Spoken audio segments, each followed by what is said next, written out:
a donde quiera que vayas y donde quiera que estés. Como familia estamos conectados. Y hoy, más que ayer, nos conectamos para estudiar juntos la Biblia, como familia de Centro Bíblico El Camino.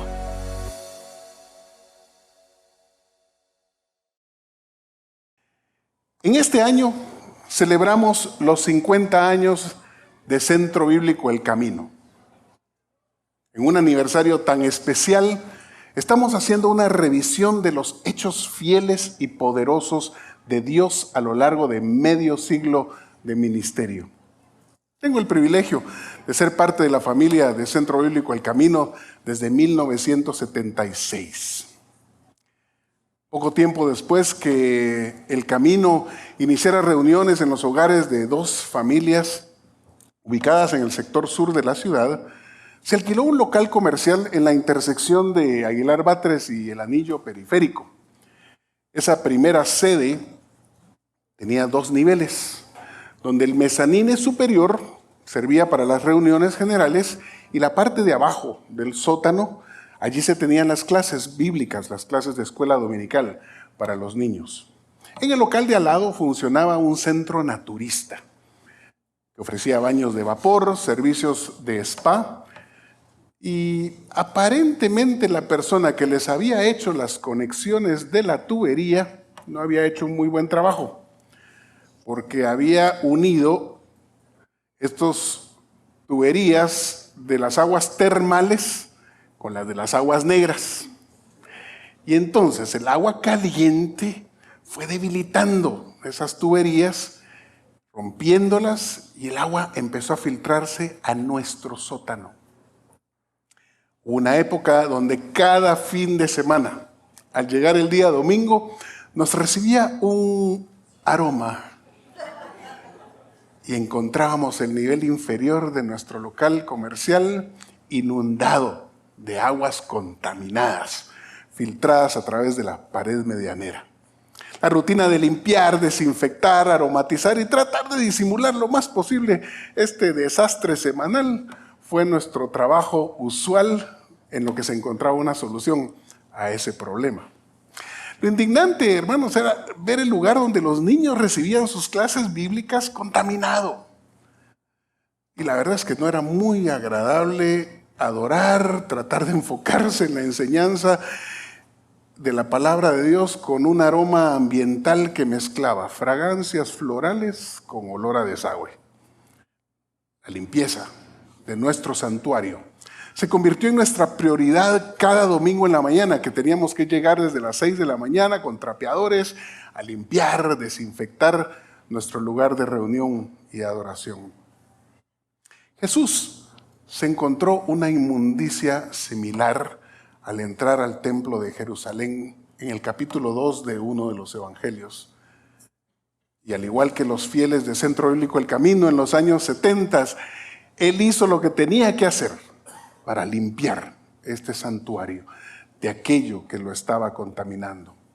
No estoy hablando de Lucas 2, que es cuando Jesús llega de niño, de 12 años, al templo y agarra de conversación con los maestros de la ley hasta el punto que por 3 días está desaparecido, lejos de sus padres. Estoy hablando de Juan capítulo 2, donde Jesús irrumpe en los patios del templo y crea un pandemonio.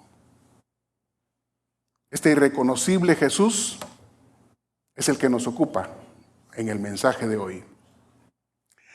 Para entender el episodio que narra Juan capítulo 2, conocido y titulado en nuestras Biblias como la limpieza del templo o Jesús purifica el templo, es importante entender la centralidad e importancia que este lugar tenía en la vida religiosa del pueblo de Israel. Construir un santuario permanente en Jerusalén nunca fue la idea de Dios. Él dio planos e instrucciones precisas para la construcción de un tabernáculo en el desierto, una tienda portátil para un pueblo migrante.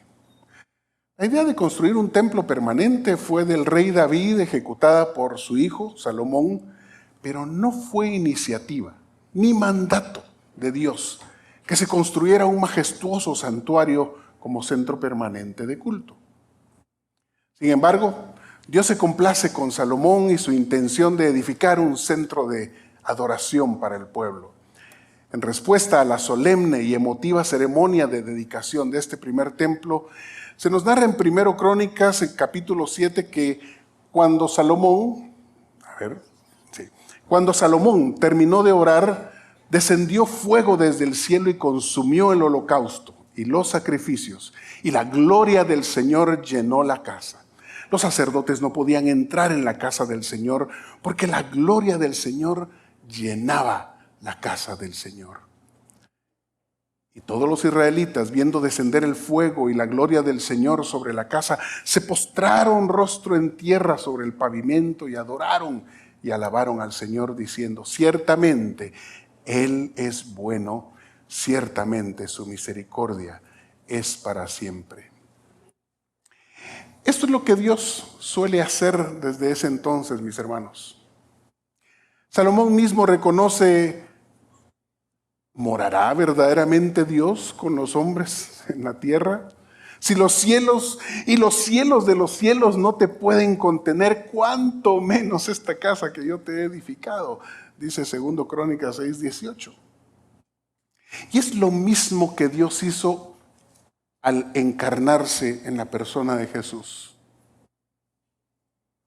Acercarse, hacerse chiquito, si quieren ustedes, meterse en un cuerpo humano,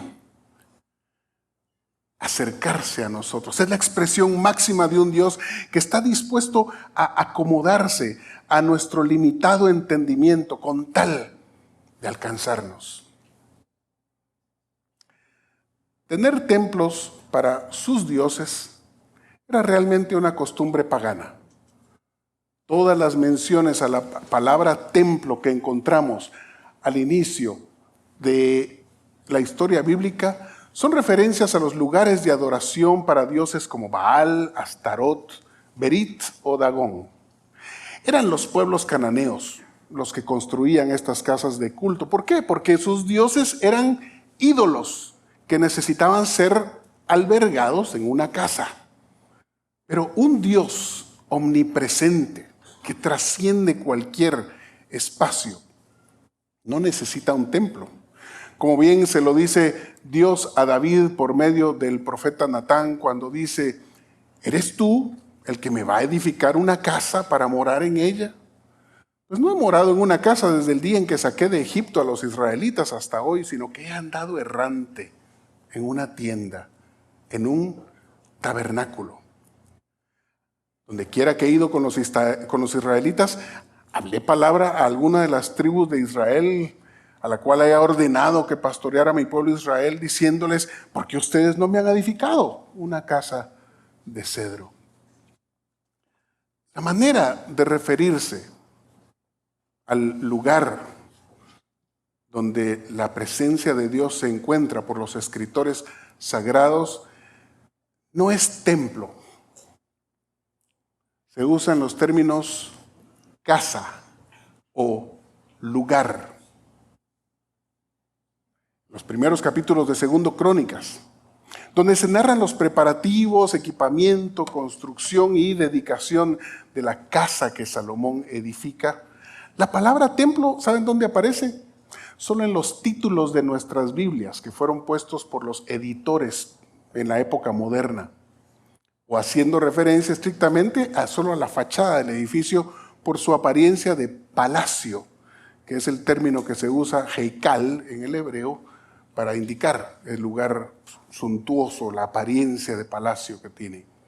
El mismo Salomón, al dedicar el primer templo, se refiere en su oración al mismo como lugar y casa.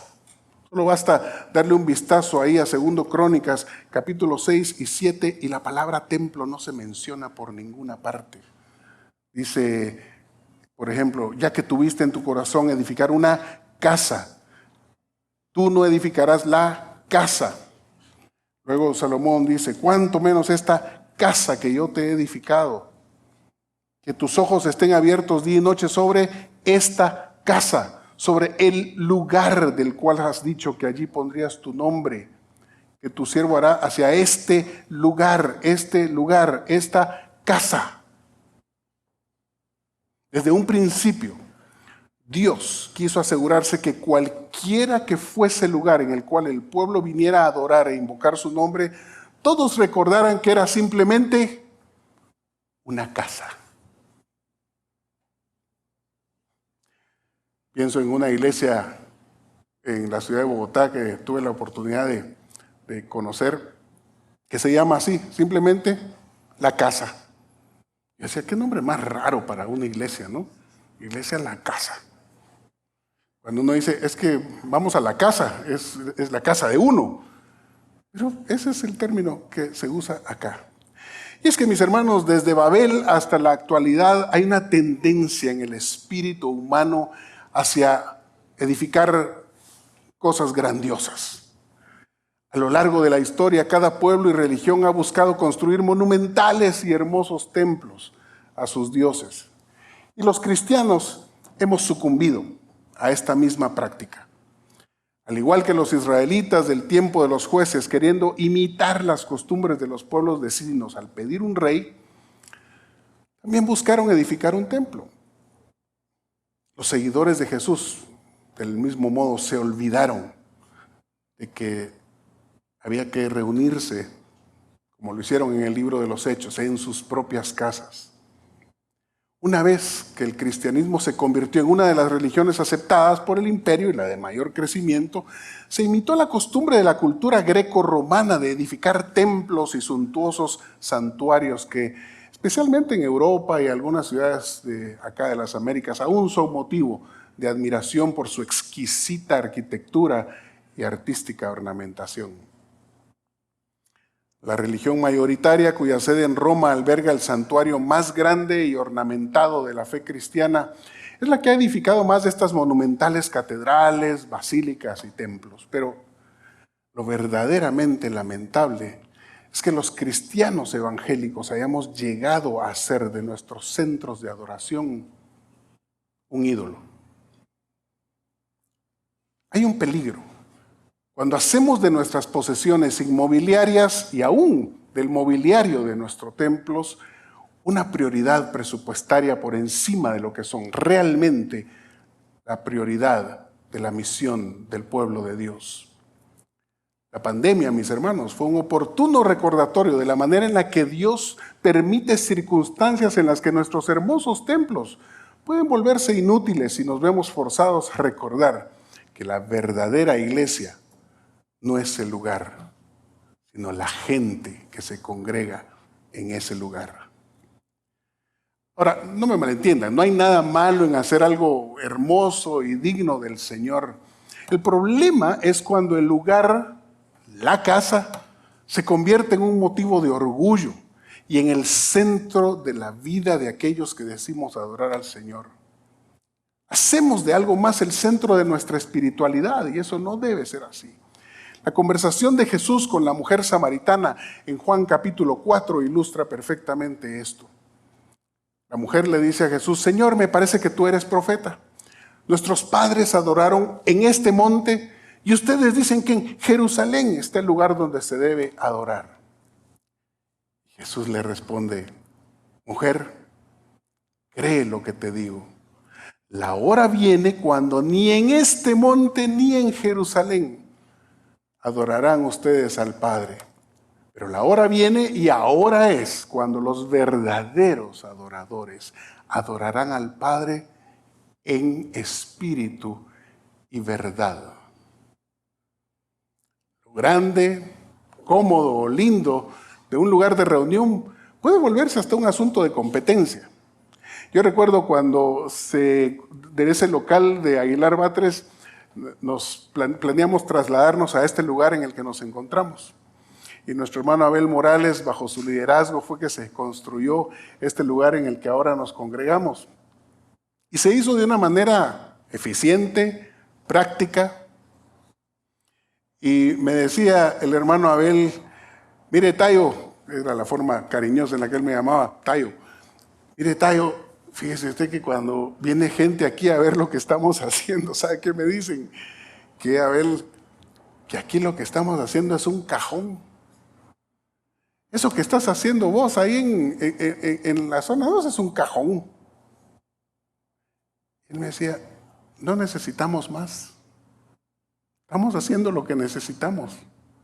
Nada más y nada menos. Incluso hay una iglesia actualmente, una iglesia hermana, que se conoce como La Bodega.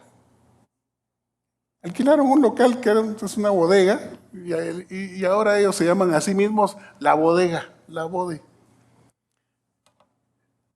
El templo de Salomón es destruido con la invasión babilónica y luego reconstruido bajo el liderazgo de Zorobabel y el sacerdote Jesúa, tal como lo narra el libro de Esdras, que por cierto es el estudio que estamos teniendo todos los miércoles en la noche en el libro de Esdras.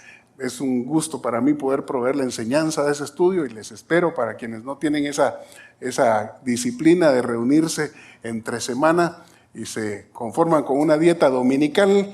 Ahí el miércoles estamos estudiando esta reconstrucción de este segundo templo bajo el liderazgo de Zorobabel. Y que se conoce como el segundo templo, porque el primero fue destruido, ¿no?, por los babilonios, aparentemente sobrevivió bien la conquista de Alejandro Magno y los siguientes gobernantes de origen griego, hasta Antíoco Epífanes, quien lo profanó construyendo un altar a Zeus y saqueando sus tesoros. Lo que se considera un cumplimiento de la profecía de Daniel, que él describía como la abominación desoladora en el capítulo 11 del libro de Daniel, aunque Jesús se refiere a eso todavía como en términos futuros. La revolución de los macabeos consigue restaurar los sacrificios en el templo, arreglar un poquito el daño que se le había causado, pero cuando Roma conquista Jerusalén bajo Pompeyo, nuevamente el templo sufre y queda bastante deteriorado y deslucido. Y es Herodes el Grande quien se propone reconstruir, embellecer este templo, un proyecto que tardó, como sabemos, 46 años en completarse, y este es el templo que encuentra Jesús durante su vida y ministerio. Ahora, veamos el episodio que nos ocupa, por favor. Esta fue solo la introducción nada más, para que entendamos un poquito acerca del templo. ¿Cuál es el episodio que nos ocupa el día de hoy? Se encuentra en Juan capítulo 2, de los versículos 13 en adelante. Y aquí está el pasaje tal como nos lo narra el libro de Juan, y ciertamente es un episodio importante, se narra en los 4 evangelios, aunque de una manera diferente. Mateo y Lucas le dedican 2 versículos, Marcos un poco más. Juan es el más descriptivo en detalles como esto del uso del látigo. Así que, ¿qué les parece si, además de leerlo, por qué no vemos una lectura, pero haciendo uso de un recurso que nos ayuda un poquito más a imaginar qué fue lo que sucedió en ese momento?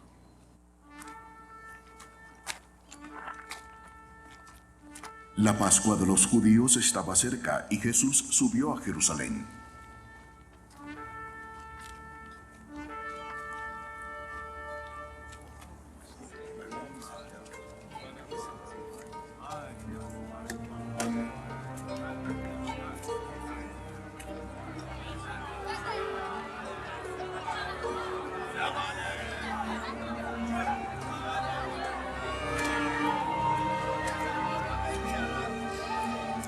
En el templo encontró a los que vendían bueyes, ovejas y palomas, y a los que cambiaban dinero allí sentados.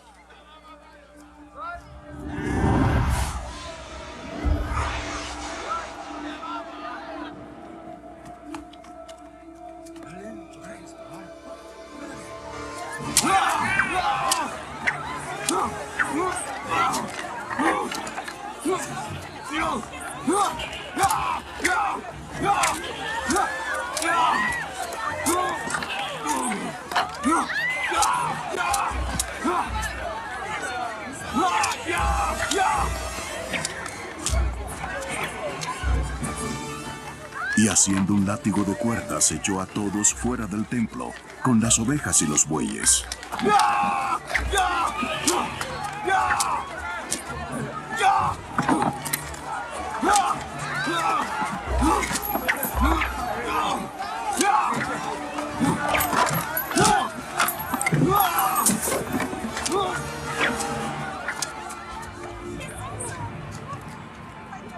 Desparramó las monedas de los que cambiaban el dinero y volcó las mesas. A los que vendían palomas les dijo: ¡Quiten esto de aquí!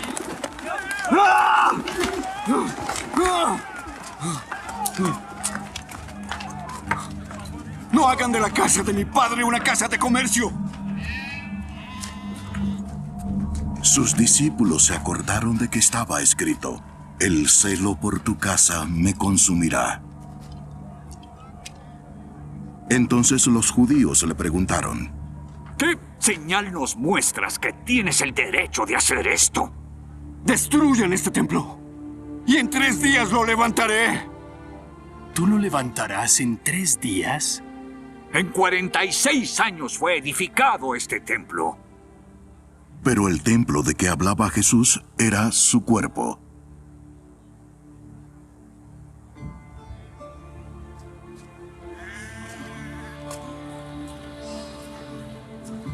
Por eso, cuando resucitó de los muertos, sus discípulos se acordaron de que había dicho esto, y creyeron en la Escritura y en la palabra que Jesús había hablado.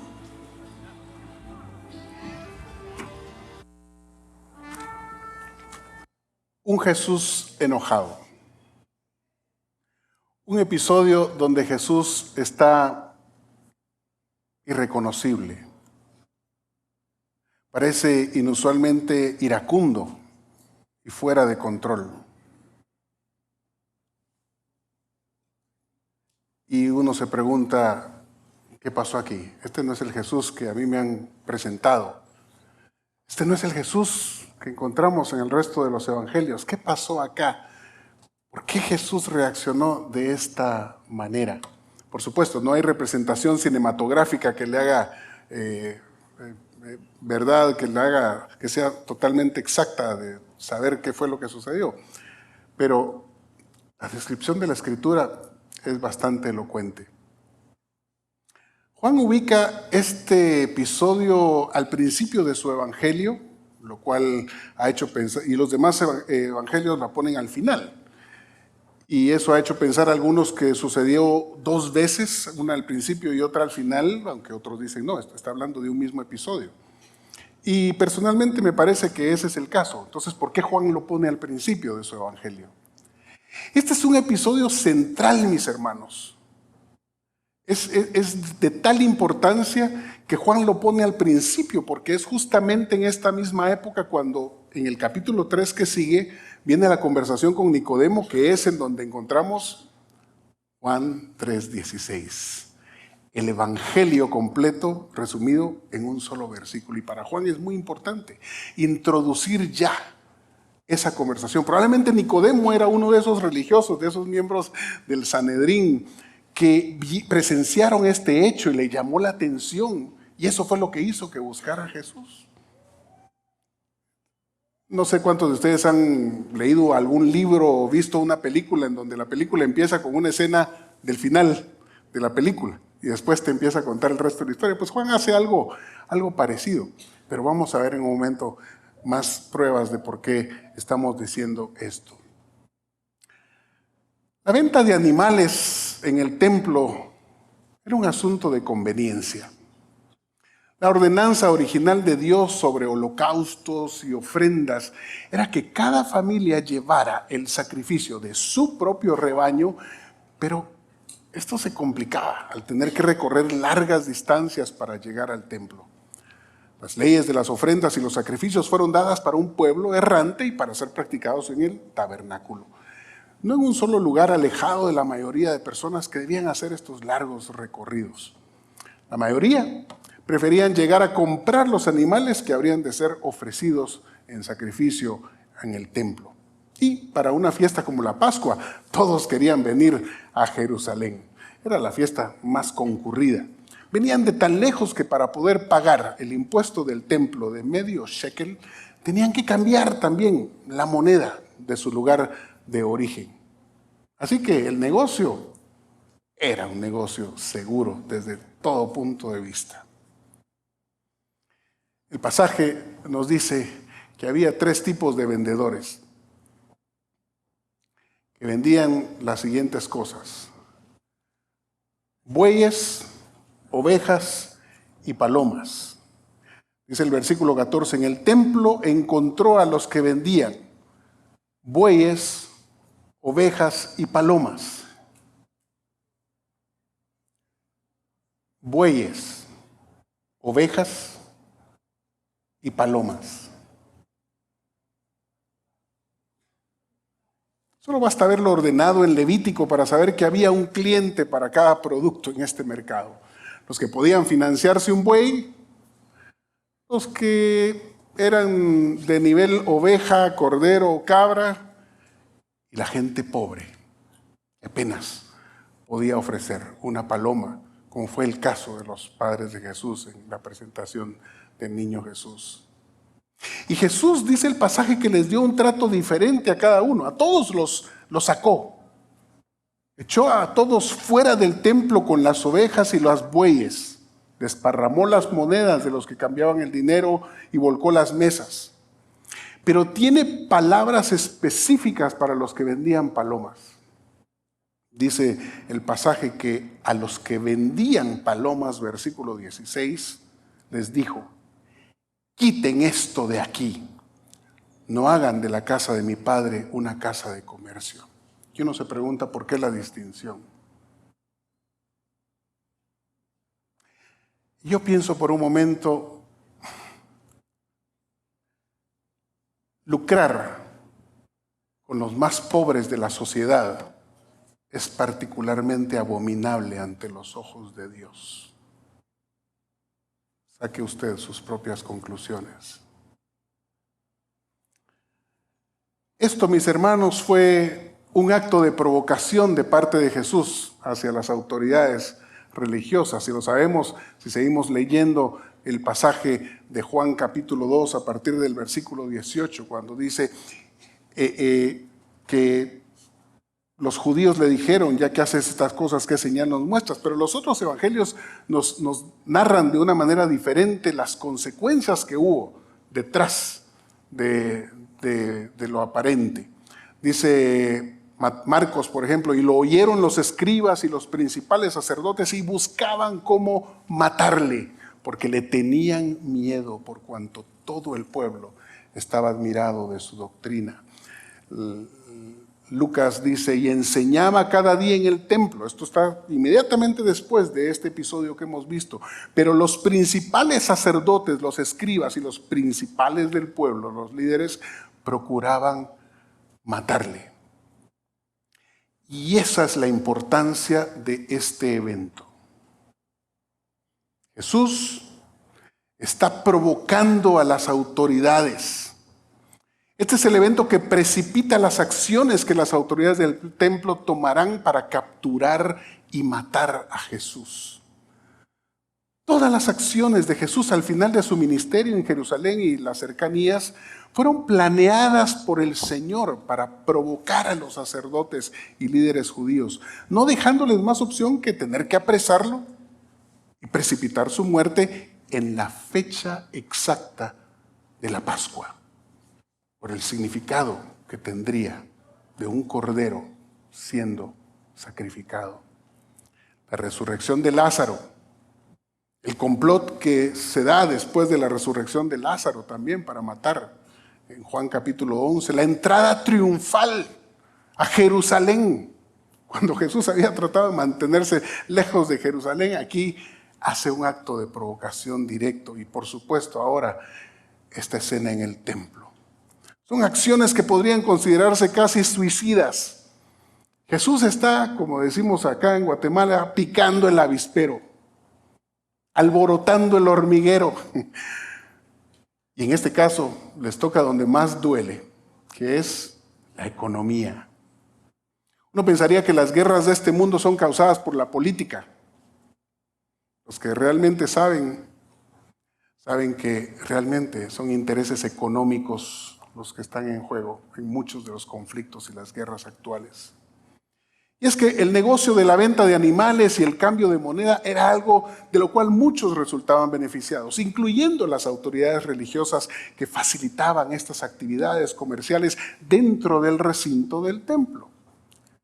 Es que, mis hermanos, cuando tocamos los intereses económicos de una persona, ustedes lo saben muy bien, hasta las familias más unidas se separan.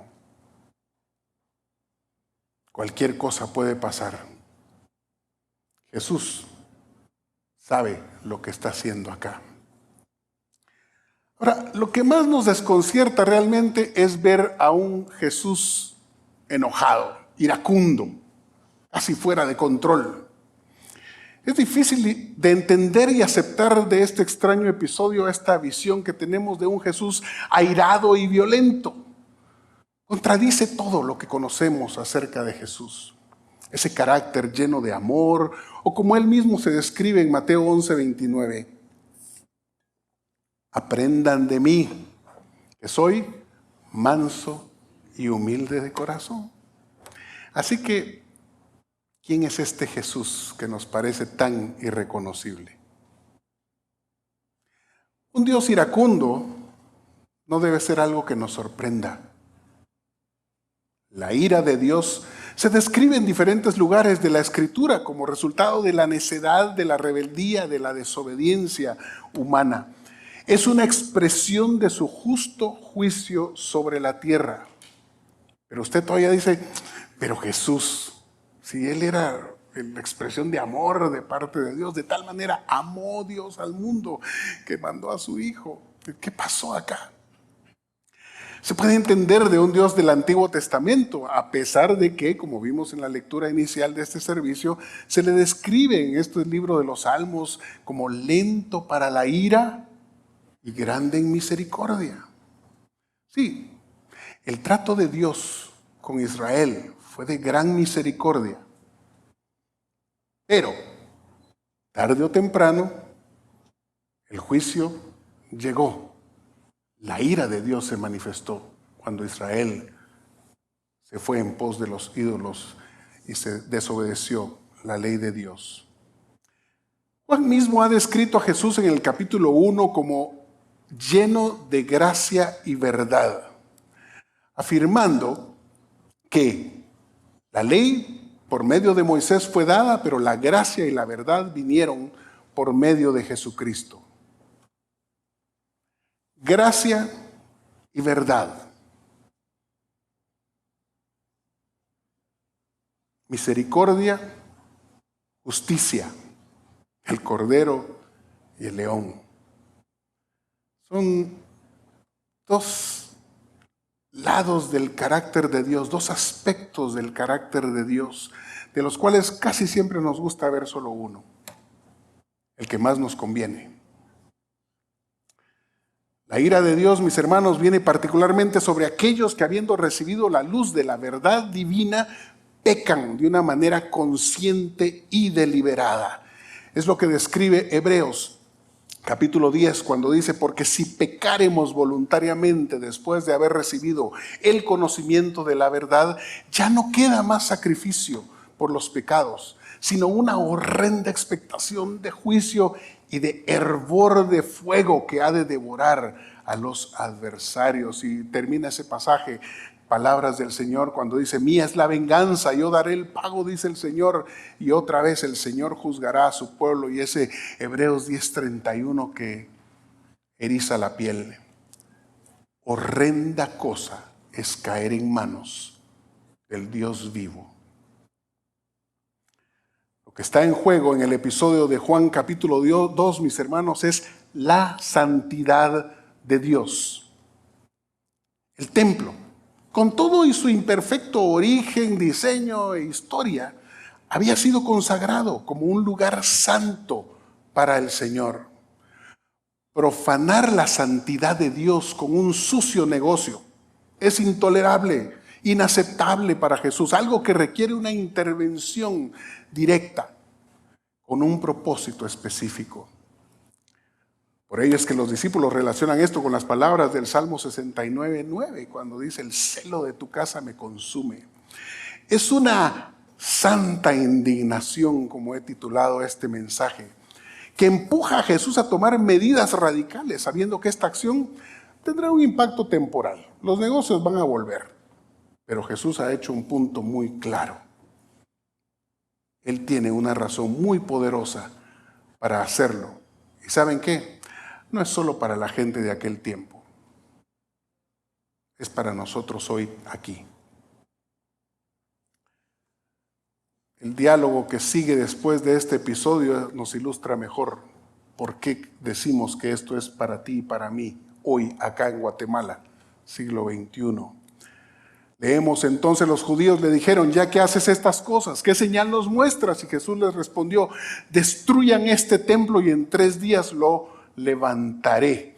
Creo que, no sé si Jesús estaba usando sus manos en ese momento, pero probablemente no le pusieron mucha atención, porque una cosa es decir: destruyan este templo, y otra cosa es decir: destruyan este templo.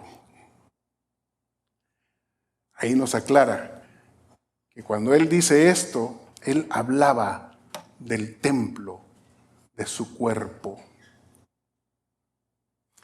El hermoso templo de Herodes, que tomó 46 años remodelar, ampliar y embellecer, fue destruido en el año 70 después de Cristo, unos 40 años después del ministerio de Jesús. Y es que estando en una ocasión en los atrios de este suntuoso templo, los mismos discípulos de Jesús buscan llamar su atención ante su magnificencia. ¿Pero qué les contesta Jesús?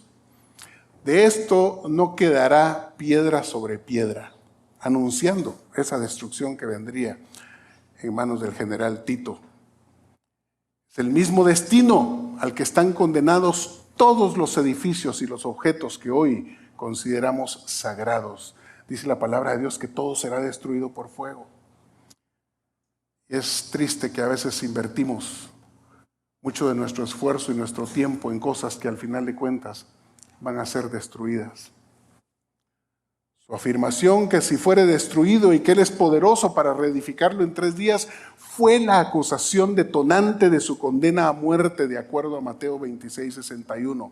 Cuando Jesús está frente al Sanedrín y está siendo juzgado, traen muchos falsos testigos y ninguna de esas acusaciones es suficiente para condenarlo a muerte. De repente aparecen 2 que dicen: nosotros le escuchamos decir que Él iba a destruir el templo y que en 3 días lo iba a reedificar. Y eso ya es la base la base jurídica sobre la cual Jesús fue condenado a muerte.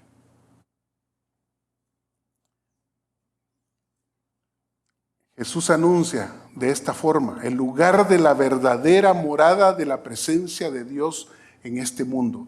No es un lugar geográfico, mis hermanos, no es un edificio, no es un lugar, no es la 29 calle 1311 de la zona 12 donde estamos. Son las personas, los cuerpos de carne y hueso donde Dios le ha placido poner su espíritu, su gloria, su presencia.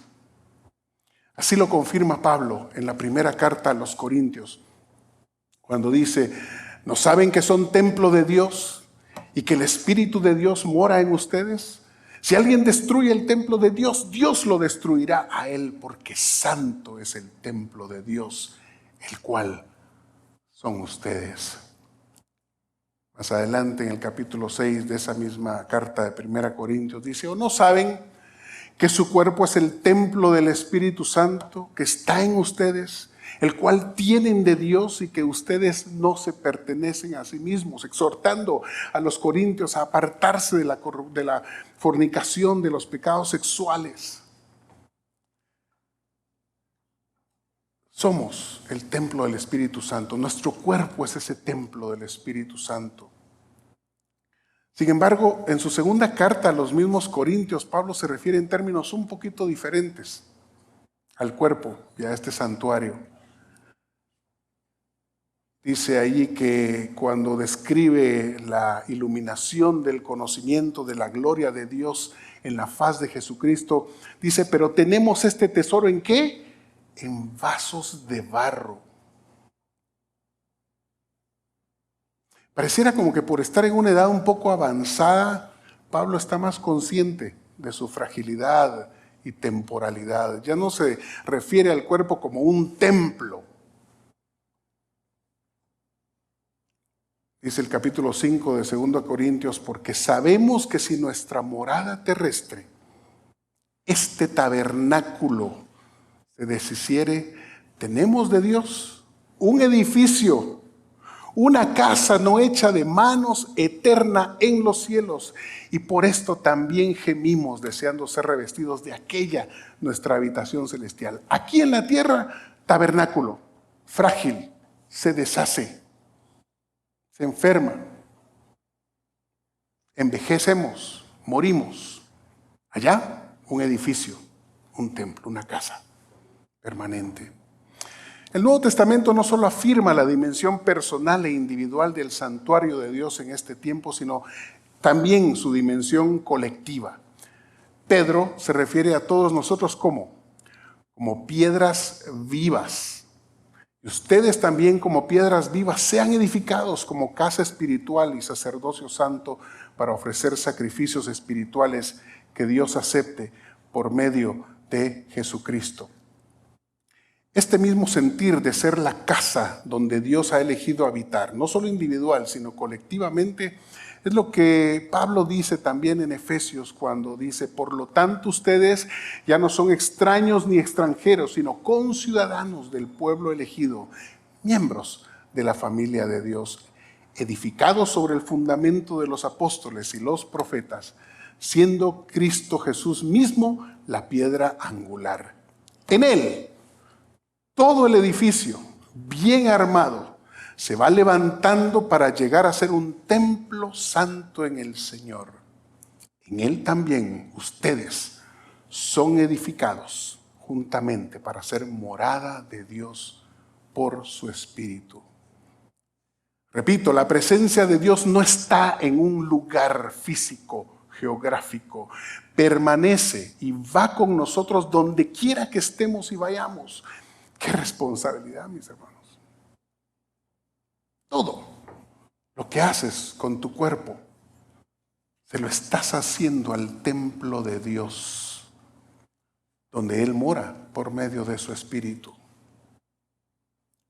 Yo te pregunto, ¿estás profanando el templo de Dios con tu conducta, con tus hábitos? No somos mejores que aquellos sacerdotes y mercaderes que habían contaminado el templo de Jerusalén con sus sucios negocios. Este templo hoy en el que vivo, en el que funciono, también está siendo contaminado. Primeramente por el pecado que habita en nuestros miembros, como dice Pablo en Romanos 7:23, pero también por la comida que consumo, los malos hábitos que afectan mi salud. Tenemos conductas que son autodestructivas. Yo el primero.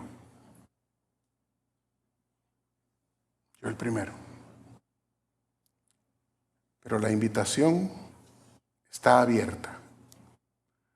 Romanos capítulo 12, versículo 1, otro de esos versículos que debemos aprendernos de memoria, dice, así que, hermanos, os ruego por las misericordias de Dios que presentéis vuestros cuerpos en sacrificio vivo, santo, agradable a Dios, que es vuestro culto inteligente, vuestro culto racional, vuestra adoración. El sacrificio que el Señor espera es el de presentar nuestros cuerpos, ese templo en el cual el Espíritu Santo habita. Mis hermanos, Jesús no hizo lo que hizo en Juan 2 solamente para establecer la importancia de la santidad del templo en Jerusalén o para provocar al liderazgo. Él hizo lo que hizo por ti y por mí. Dejó muy claro que cualquiera que profane la santidad de un santuario que ha sido dedicado a Dios, sea aquel templo de Jerusalén o sea este cuerpo en el cual yo habito ahora, tiene la opción de ser purificado. Pregúntate, ¿en qué estás contaminando? ¿En qué estás profanando tu templo? Esta habitación del Espíritu que llevas. Jesús dijo, la lámpara del cuerpo es el ojo. Si tu ojo es bueno, todo tu cuerpo estará lleno de luz, pero si no, estarás lleno de tinieblas. Yo creo que muchos estamos contaminándonos por lo que vemos, por lo que leemos, por lo que escuchamos, por lo que comemos.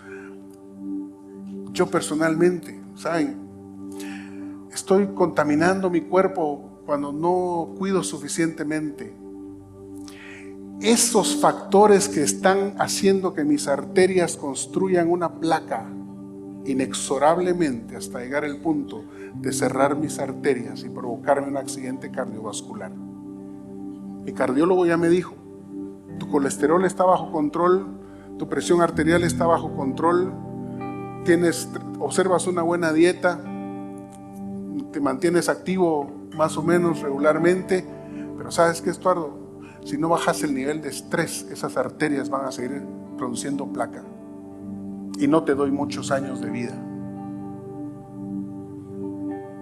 Lo que para mí es algo que me empuja a tener que haber tomado un sabático el año pasado para poder venir y revisar cómo estoy viviendo, cuáles son mis hábitos, qué es esto que estoy haciendo en contra de mi propio cuerpo, este templo donde el Espíritu Santo habita.